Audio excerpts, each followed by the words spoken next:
Back live with you moments ago, the IFP, of course, giving that briefing earlier on, articulating their agreement with the proposal of a government national unity coming out of the meeting with the African National Congress. You will know that they were part of the multi-party charter for South Africa. That is the agreement, sort of interim arrangement that was formed amongst a couple of parties, including ActionSA. Well, they are joining me now in the studio, and the chairperson, Beaumont. Good to have you. Thank you very much for your time. It's great to be here with you in studio. I know you are in Ekurhuleni, right? ActionSA. What do you make of the resignation of the mayor? Let's start there very quickly. I think it's a welcome change. I think we must be real that the leadership of that municipality has been greatly flawed. But I think we must be clear, the leadership of that municipality is not a function purely of the mayor. It's a function of a political party that remains in power there and somehow is being celebrated to have coalition partners, but they're going to remain the biggest party there, and a provincial government that never dealt with this mayor before. You think it's a move that is inspired, of course, by the change at the provincial level, not necessarily for the interests of the people of Ekurhuleni? Yes, certainly. And I think at the end of the day, what really waits to be seen is whether there'll be real change for the people of Ekurhuleni, or whether this is going to be a cosmetic change as part of the coalition environment in which we operate. Let's talk about that coalition environment. It seems a government of national unity. Others call it a grand coalition. What do you call it? We call it a coalition between the ANC and the DA, because that's what it really is. The government of national unity is a euphemism that both of those parties have put out there. And I must say people in your line of work have totally bought into it. Because the government of national unity refers to a time of great crisis after civil warfare, you know, almost like what we had in 1994. There's no parallels between our moment now and 1994. What we've got is a grand coalition between the ANC and the DA. And effectively, no matter what the general was saying shortly before this interview, really all the other political parties are window dressing, because those two parties have the numbers to produce a majority on every single decision. And it begs the question, what happens to the opposition in South Africa? Because an opposition that has been bought and paid for, with blue light vehicles, government mansions, generators when the rest of us have load shedding, etc., is not going to be able to hold government to account, is not going to be able to expose the wrongdoing that's taken place in our country, is not going to be able to follow through on the cases of cadre deployment and everything else. Yeah. That is a serious problem in our country. So what does that mean? That means you are now ready to play opposition to the GNU. Well, GNU, whatever you want to call it. That is your position. To the grand coalition. Yes, we're going to be an uncompromised, unofficial opposition. We will not be bought for. We will be standing alone and working with other political parties that regard themselves to be in a similar principled position. And we will be what we deem a constructive opposition. If good proposals come across our desk that serve the South African people, we will vote for it. We're not opposition for opposition's sake. But when accountability needs to be meted out, that government can assume that ActionSA will be dishing out the harshest forms of accountability, because actually the ANC hasn't lost the criminal intent and the corrupt intent that we've seen over the last 20 years in particular. All it now has is a buddy from the official opposition that's going to keep them in power for another 5 years. It's going to require an extraordinary effort from an uncompromised opposition to expose those cases and ensure that the interests of South Africans don't get lost in this grand coalition. How do you feel the fact that at least two of those parties that are now apparently agreeing to this, of course, we don't have the official word from the DA, we're just kind of reading from the IFP saying we'll go in as long as the DA is there as well, right? So we're assuming that they are part of this agreement. But these are two parties that were with you in the multi-party charter. Were you hoodwinked into forming this false friendship, so to speak? Well, I think we must be clear. I think the South African people have been hoodwinked. The agreement that we signed was not between us as political parties, it was between us and the electorates of South Africa. That is why these political parties that ducked and dived and evaded the question when people in your line of work said, what are you going to do if this happens after the election, are now suddenly turning around and doing the very thing they said they weren't going to do. At the end of the day, we think that is something between them and their voters. Ultimately, that doesn't involve us. We've been very clear that we have left the multi-party charter because of what has taken place there.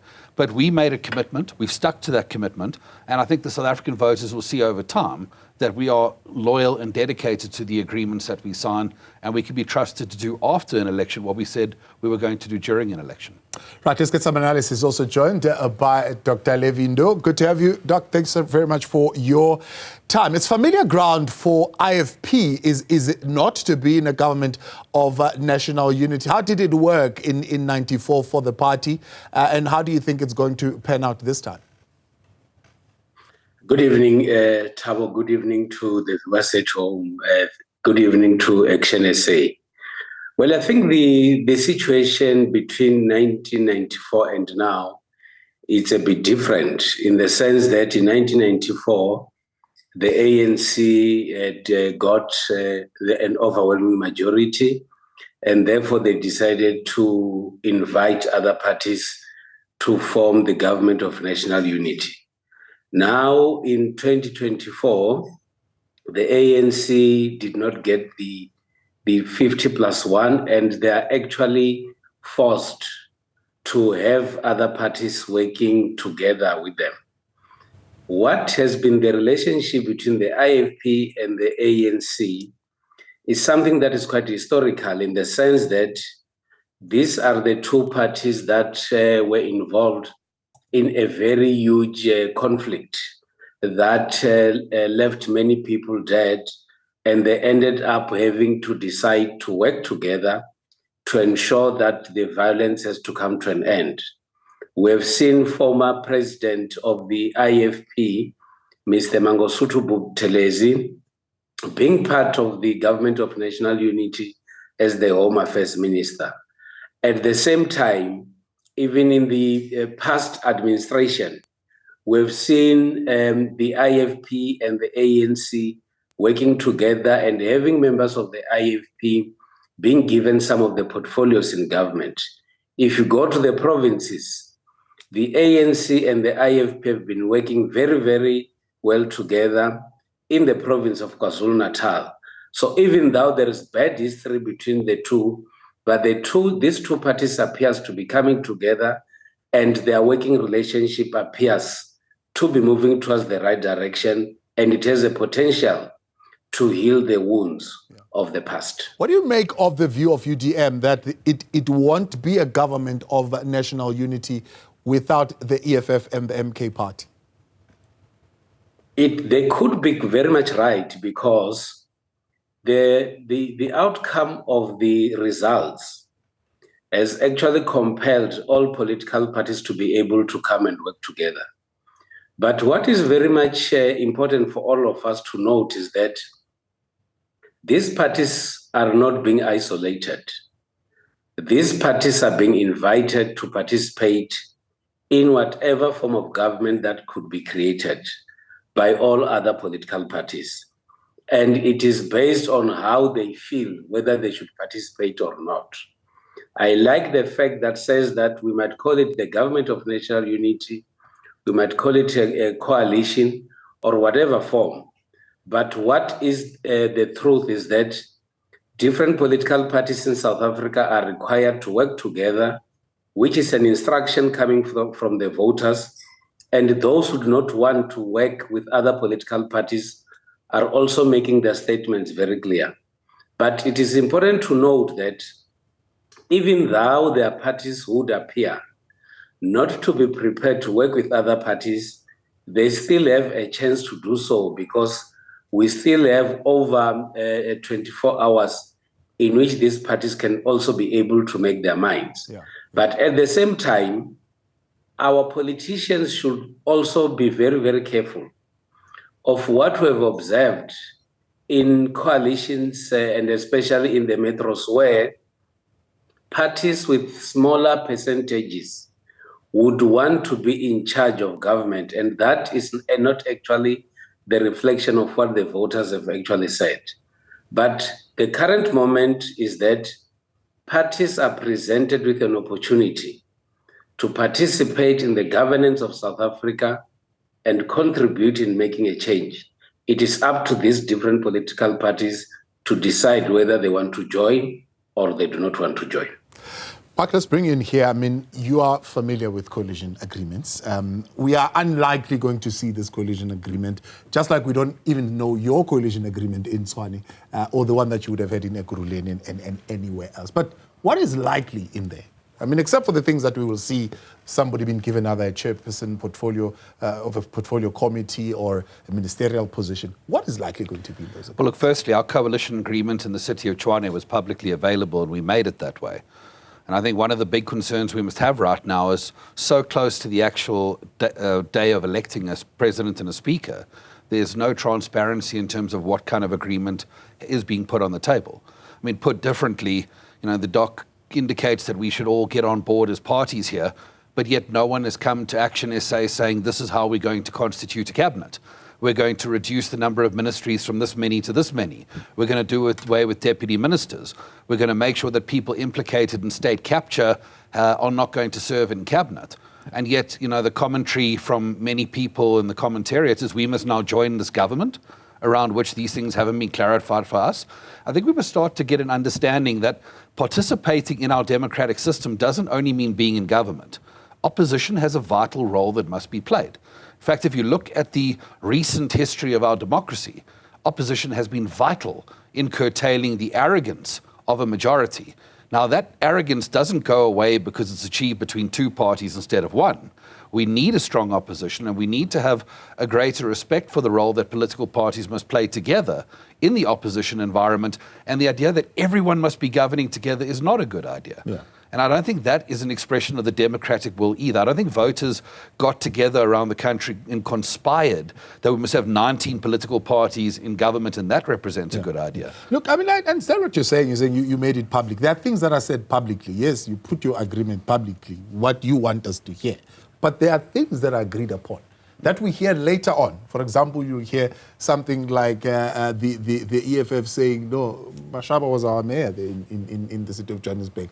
We told him to insource, and he did it. But that's nothing that we could have read anywhere that would have said this is their arrangement and their agreement. Look, I don't mean to be argumentative, but again, the coalition agreements we have in place at local government level says insourcing is a priority. But again, what you're asking is what is the agreements that are being formed nationally? And I'm afraid we can't answer that because as a political party, that is not being put to us, and we're going to be voting for a president and a speaker on Friday.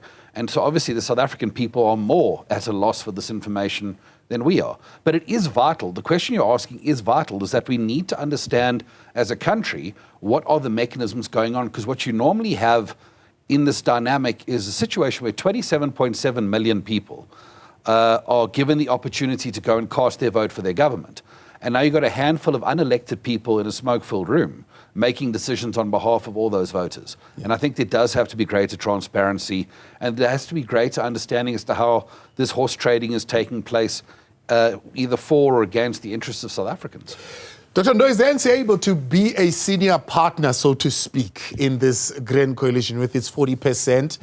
A president that could possibly be taking it a little bit too far. I'm talking in terms of his party, a coalition with the Democratic Alliance, where he might probably see a revolt and not finish his term.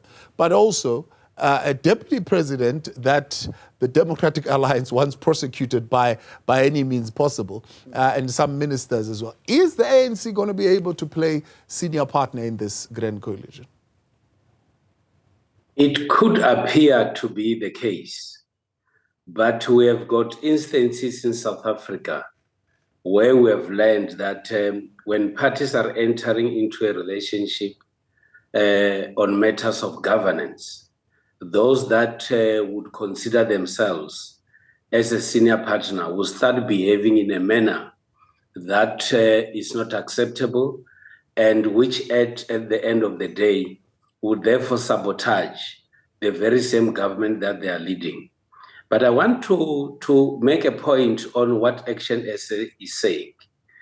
I think ActionSA is providing solutions to the lessons that we have learned at local government.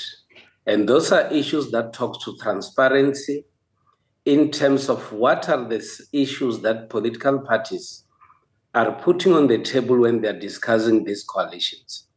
We need to know as ordinary citizens the kind of demands that political parties will be able to put so that even when they move out of a coalition or a GNU, we would know that this is what they put on the table.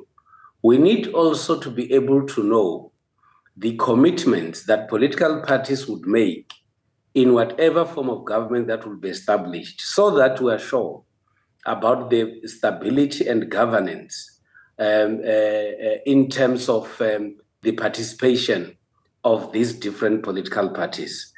At the same time, this is an opportunity for our politicians, in my view, to rectify the wrongs that have actually happened in the different metros when these parties were brought together to cooperate. And I think it is their opportunity now to ensure that there is stability. More importantly, it would be important for all these different political parties to come out to the public and say, this is the framework that we've agreed upon. These are the do's and don'ts of those that are in this government, so that we're not taken by surprise as ordinary citizens, because what we have learned in the past does not actually take South Africa forward.